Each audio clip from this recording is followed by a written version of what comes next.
Hello students, Hindi online classes में आपका स्वागत है। पिछली वीडियो में हमने विशेषण के बारे में पढ़ा और आज हम क्रिया के बारे में पढ़ेंगे। सबसे पहले आती है क्रिया। क्रिया शब्द का अर्थ होता है करने वाला, उसी से पता चलता है क्रिया। सबसे पहले क्रिया की परिभाषा। सबसे पहले आती है क्रिया की परिभाषा। जिस शब्द से किसी कार्य का करना या होना पाया जाता है उसे क्रिया कहते हैं। जिस शब्द से किसी कार्य का करना या होना पाया जाता है उसे क्रिया कहते हैं। जैसे पढ़ना, लिखना, रोना, खेलना, जाना, दौड़ना आदि।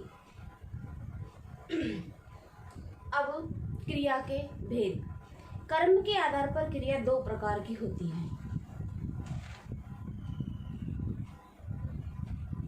क्रिया के भेद।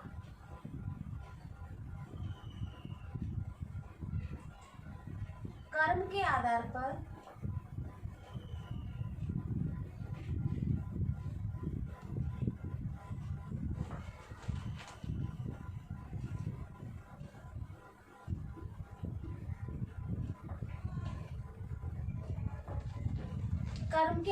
क्रिया के भेद।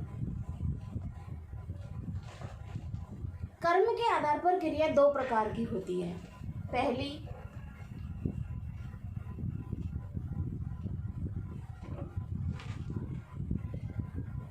सकर्मक क्रिया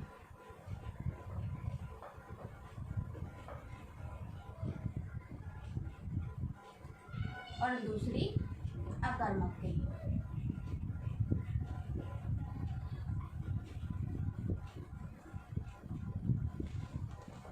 कर्म के आधार पर क्रिया दो प्रकार की होती है। पहली सकर्मक क्रिया और दूसरी अकर्मक क्रिया। सबसे पहले हम सकर्मक क्रिया के बारे में पढ़ेंगे।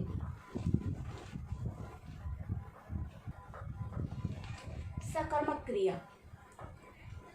सकर्मक सकर्मक सकर्मक शब्द से ही पता चलता है कि स यानी साथ में, कर्मक यानी कर्म, कि कर्म करने वाला साथ में प्रयुक्त होता है।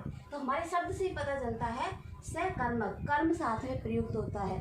तो हमारी परिभाषा कहती है कि जिस वाक्य में क्रिया का प्रभाव कर्ता पर न पड़कर कर्म पर पड़ता है उसे सकर्मक क्रिया कहते हैं। जिस वाक्य में क्रिया का प्रभाव कर्ता पर न पड़कर सीधा किस पे पड़ता है, कर्म पर पड़ता है, उसे सकर्मक क्रिया कहते हैं। दूसरी परिभाषा में जिस वाक्य में कर्म प्रयुक्त होता है वो सकर्मक क्रिया कहलाती है। जैसे उदाहरण से समझे तो हम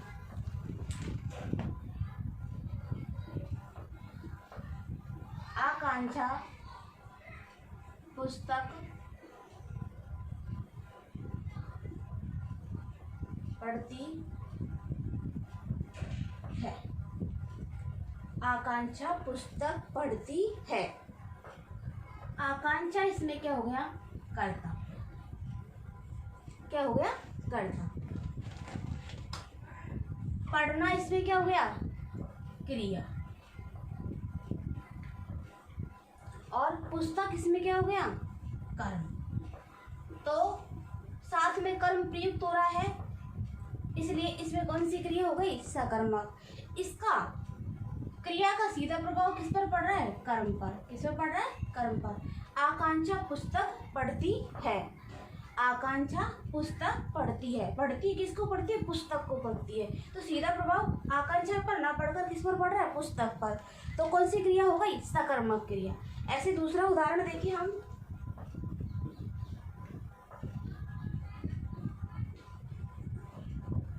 अंकित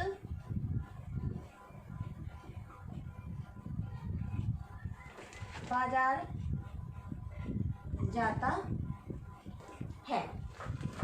अंकित बाजार जाता है, इसमें भी ऐसे हो गया, कर्ता, कर्म और क्रिया। जाना इसमें क्रिया हो गई, अंकित इसमें कर्ता हो गया, तो सीधा किस पर पड़ रहा है? कर्म पर। क्रिया का प्रभाव किस पर पड़ रहा है? कर्म पर। बाजार जा रहा है, कहाँ पर जा रहा है? बाजार जा रहा है। तो इसमें कौन सी हो गई? सकर्मक क्रिया। अब दूसरी आती है हमारी अकर्मक क्रिया। अकर्मक क्रिया, अकर्मक क्रिया की परिभाषा है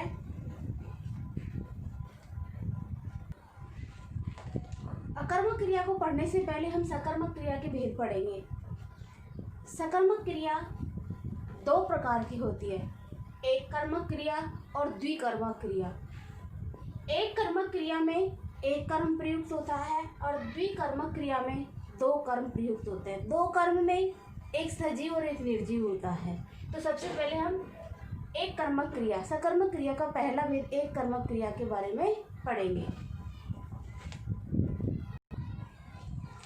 एक कर्मक क्रिया, जब वाक्य में क्रिया के साथ एक कर्म प्रयुक्त होता है उसे एक कर्मक क्रिया कहती है। क्योंकि हमारे शब्द से पता चलता है एक कर्मक, एक कर्म।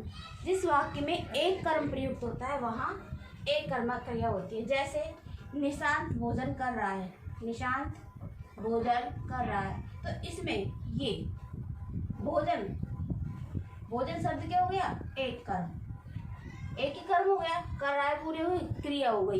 क्या हो गई? क्रिया हो गई। तो भोजन सब एक कर्म प्रयुक्त हो रहा है तो एक कर्मक क्रिया हो गई। ऐसे द्विकर्मक क्रिया,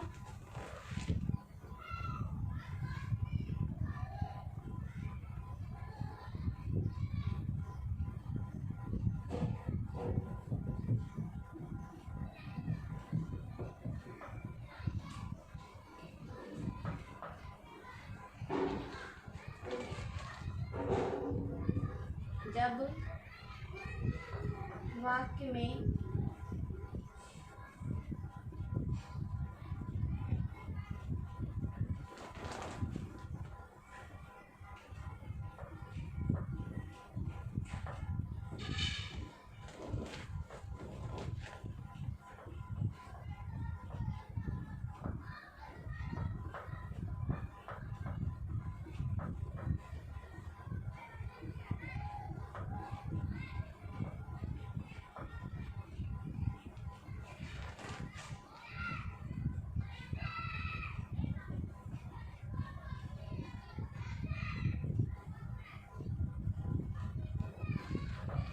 जब वाक्य में द्वि यानी दो, जिसमें दो कर्म प्रयुक्त होते हैं, जब वाक्य में क्रिया के साथ दो कर्म प्रयुक्त होते हैं उसे द्विकर्मक क्रिया कहते हैं। इसमें एक प्राणीवाचक और दूसरा अप्राणीवाचक, अर्थात एक सजीव और एक निर्जीव कर्म होते हैं। जैसे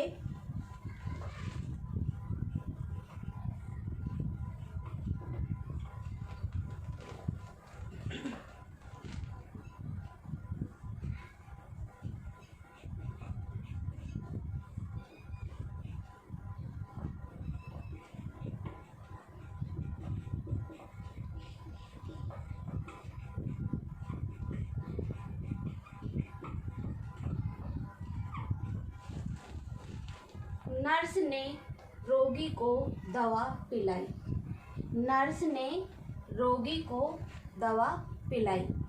तो रोगी, तो इसमें हो गया सजीव, प्राणीवाचक, एक कर्म हो गया।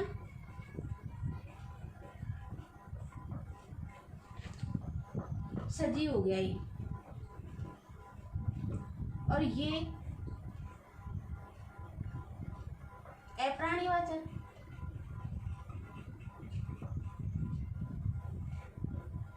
दूसरा कर्म हो गया।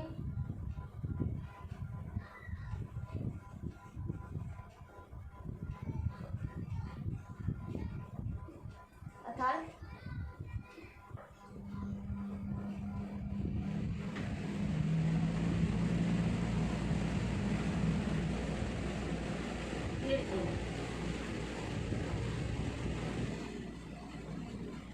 नर्स ने रोगी को दवा पिलाई, एक प्राणीवाचक अर्थात एक सजीव और एक निर्जीव हो गया। तो द्विकर्म, दो कर्म प्रयुक्त हो गए। अब आता है हमारा अकर्मक क्रिया।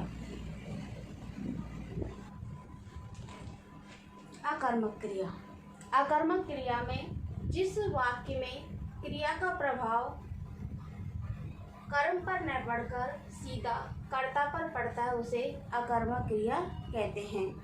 या फिर यूँ कहें कि जिस वाक्य में कर्म प्रयुक्त नहीं होता है उसे अकर्मक क्रिया कहते हैं। जैसे भूपेश जाता है, भूपेश जाता है, कर्ता और क्रिया, इसमें कर्म नहीं है, सीधा क्रिया का प्रभाव कर्ता पर पड़ रहा है। दूसरा उदाहरण, सीता गाती है,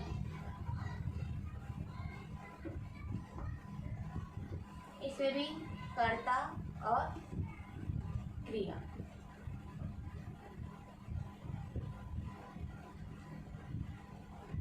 सीधा प्रभाव किस पर पड़ रहा है? कर्ता पर, कर्म इसमें नहीं है। तो ये थी हमारी अकर्मक क्रिया। अब हम पढ़ेंगे प्रयोग या संरचना के आधार पर क्रिया के भेद। प्रयोग या संरचना के आधार पर क्रिया के भेद। सबसे पहले आती है सामान्य क्रिया, दूसरी संयुक्त क्रिया, तीसरी प्रेरणार्थक क्रिया, पूर्वकालिक क्रिया, सजातीय क्रिया, कृदंत क्रिया, नाम धातु क्रिया, सहायक क्रिया। ये है हमारे प्रयोग या संरचना के आधार पर क्रिया के भेद। आज हम सामान्य क्रिया, संयुक्त क्रिया और प्रेरणार्थक क्रिया के बारे में पढ़ेंगे।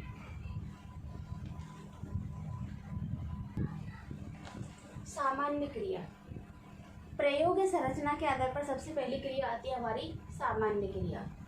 सामान्य क्रिया की परिभाषा कहती है हमारी, जब किसी वाक्य में एक ही क्रिया का प्रयोग हुआ हो उसे सामान्य क्रिया कहते हैं। जब किसी वाक्य में एक ही क्रिया का प्रयोग हुआ हो उसे सामान्य क्रिया कहते हैं। जैसे महेंद्र जाता है, तो जाता है इसमें एक ही क्रिया का प्रयोग हुआ है, एक क्रिया का प्रयोग हुआ है, तो कौन सी हो गई? सामान्य क्रिया। ऐसे दूसरा उदाहरण देखें,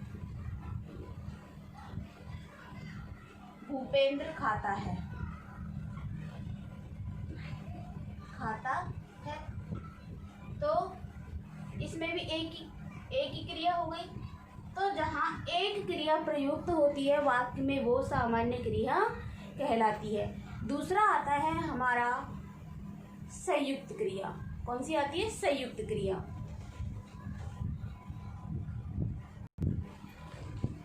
संयुक्त क्रिया प्रयोग संरचना के आधार पर दूसरा प्रकार है हमारा संयुक्त क्रिया। संयुक्त क्रिया में संयुक्त मतलब मेल, जोड़ना किसी चीज को, तो संयुक्त मतलब एकत्रित करना या जोड़ना किसी चीज को। तो हमारी परिभाषा कहती है कि जो क्रिया दो या दो से अधिक धातुओं से बनती है उसे संयुक्त क्रिया कहते हैं। जो क्रिया दो या दो से अधिक धातुओं से बनती है उसे संयुक्त क्रिया कहते हैं। जैसे भगा देना, भाग प्लस ना भागना एक क्रिया हो गई, दे प्लस ना देना दो क्रिया हो गई ना। तो दोनों दो धातुओं से भाग और दे दो धातु हो गई, मर और जाना, मर प्लस ना मरना, जा प्लस ना जाना दो धातु हो गई, खा लेना। तो ऐसे दो धातुओं से मिलकर जो क्रिया दो या दो से अधिक धातुओं से मिलकर बनती है वो संयुक्त क्रिया कहलाती है। जैसे जया ने खाना बना लिया, जया ने खाना बना लिया, तो बना और लिया तो क्या हो गई? क्रिया हो गई, दो धातु हो गई। तो दो धातुओं से क्रिया बन गई, अलग अलग धातुओं से बन गई, तो हमारा क्या हो गया? ये संयुक्त क्रिया के उदाहरण। कौन सा हो गया? संयुक्त क्रिया, क्योंकि दो अलग अलग धातुओं से मिलाकर हमारी क्रिया का निर्माण हुआ है। तीसरी आती है हमारी प्रेरणार्थक क्रिया। जैसे जब कर्ता स्वयं कोई कार्य न करके दूसरे को प्रेरित करके काम करवाता है, उसे प्रेरणार्थक क्रिया कहते हैं। जब कर्ता स्वयं कोई कार्य न करके दूसरे को प्रेरित करके काम करवाता है, उसे प्रेरणार्थक क्रिया कहते हैं। क्योंकि प्रेरणार्थक प्रेरणा देता है किसी कार्य को करने की, वो हमारी प्रेरणार्थक क्रिया होती है। जैसे कविता सविता से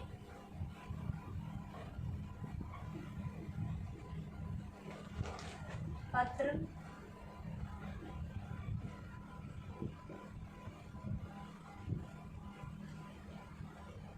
पढ़वाती है। कविता सविता से पत्र पढ़वाती। कविता स्वयं कोई कार्य ना करके सविता से पत्र को पढ़वा रही, उसको प्रेरित कर रही है पत्र को पढ़ने के लिए, तो हमारी क्या हुई? प्रेरणार्थक क्रिया हो गई। ऐसे दूसरा देखिए हम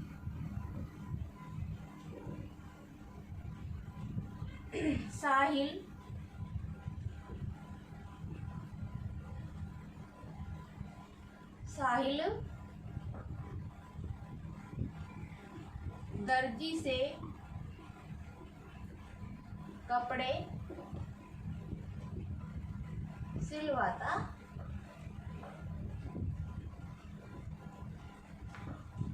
साहिल दर्जी से कपड़े सिलवाता है, तो साहिल भी स्वयं कार्य ना करके दर्जी से करवा रहा है, उसको प्रेरित कर रहा है। तो ये हो गई हमारी प्रेरणार्थक क्रिया।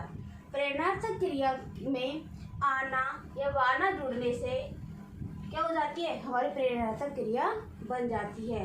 पढ़वाती है, पढ़ना प्लस आती या वाती, सिलना प्लस आती तो सिलवाती है।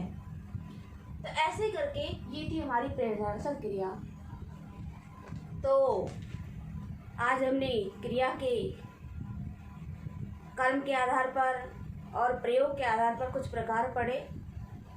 अगले वीडियो में हम क्रिया के प्रयोग और संरचना के आधार पर जो शेष टॉपिक पॉइंट है उनको पढ़ेंगे। धन्यवाद।